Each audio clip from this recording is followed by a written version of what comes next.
આ ભારતીય જનતા પાર્ટીના પક્ષ દ્વારા અમે અનેક વખત રજૂઆત કરવા છતાં અહીંના રોડ રસ્તા, અહીંના પ્લોટોમાં જે દબાણ થઈ રહેલ છે, અહીંના સ્ટ્રીટ લાઇટ, અહીંયા જ્યારે બહેનો, દીકરીઓ અને માતાઓને અહીંયા રાત્રે આવવામાં પણ તકલીફ પડતી હોય તે તમામ બાબતની અમે રજૂઆત કરેલ હોવા છતાં આજ દિવસ સુધી કોઈ કાર્ય કરવામાં આવેલ નથી.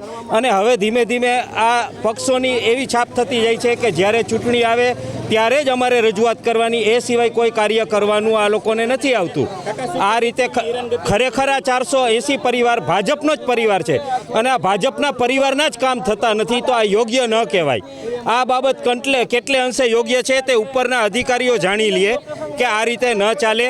જો આ રીતે આ લોકોએ સત્તા ઉપર રહેવું હોય તો તેને સત્તામાં એટલા માટે ચૂંટવામાં આવેલ છે કે અહીંયા જે મધ્યમ વર્ગ રહે છે તે દરેક લોકોના કાર્ય કરવા જોઈએ, જે કાર્ય થતા જ નથી.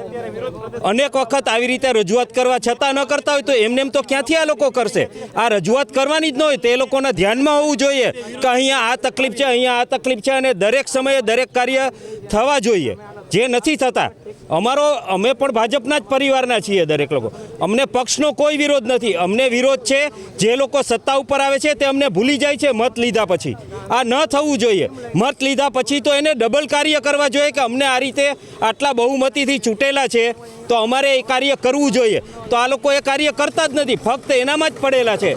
આ તો ખરેખર રાજકોટ માટે બહુ જ તકલીફની વાત છે. આજે જે અમારી આટલા ટાઈમથી આ વિરોધ આવે છે એ અમે આટલા ટાઈમથી આ લેખિત, મૌખિક અને બધી રીતે રજૂઆત કરેલ છે કે અમારો આ જે પાછળનો રસ્તો છે તે 40 ફૂટનો છે તે યોગ્ય કરવામાં આવેલ નથી. અહીંયા દબાણ થઈ રહ્યા છે, અહીંયા રાત્રે આવારા તત્વો બેઠા હોય છે, અહીંયા સ્ટ્રીટ લાઇટ નાખવામાં આવેલ નથી. અનેક વખત રજૂઆત કરવા છતાં અહીંયા લોકોને આવવા જવામાં પરેશાની થાય છે. આ દરેક કાર્યનું કોઈ નિરાકરણ કરવામાં આવેલ નથી ને આ રજૂઆત અમારી છેલ્લા 3 વર્ષ થયા છે. છેલ્લે તો અમે જયમીનભાઈ ઠાકરને રૂબરૂ મળેલા અને અમને સારો જવાબ પણ મળેલો, પણ એ જવાબ જ મળેલો, ફક્ત કાર્ય કોઈ થયેલ નથી. હા, અમારું હવે કાર્ય નહીં થાય તો અમે આ તમામ રીતે આ મતનો અમે બધા બહિષ્કાર કરવાના છીએ. અમારી આખી સોસાયટીમાંથી આ 480 પરિવાર બધાએ બહિષ્કાર કરેલો છે અને દરેકની મને રજૂઆત કરેલ છે, તેથી અમે આ કાર્ય ઉપાડેલ છે કે આ નથી થયેલ તો આપણે આ મધ્યમ વર્ગ અને અમારે જ્યાં રહેવાસીઓ છે તેના વિરુદ્ધ અમારે આ રજૂઆત કરવી જોઈએ. અહીંયા રાતના ખૂબ જ અંધારાનો પ્રોબ્લેમ છે, લુખ્ખા તત્વનો પણ એટલો જ પ્રોબ્લેમ છે અને રસ્તા સાવ કાચા છે. લેડીઝ એકલી નીકળી નથી શકતી, કોઈ સેફટી નથી. 10 વાગ્યા પછી તો સાવ નીકળાતું નથી એકલું. 4 વર્ષથી હા બધા કોર્પોરેટરને બધાને રજૂઆત કરી છે, કોઈ ધ્યાન જ નથી આપતું.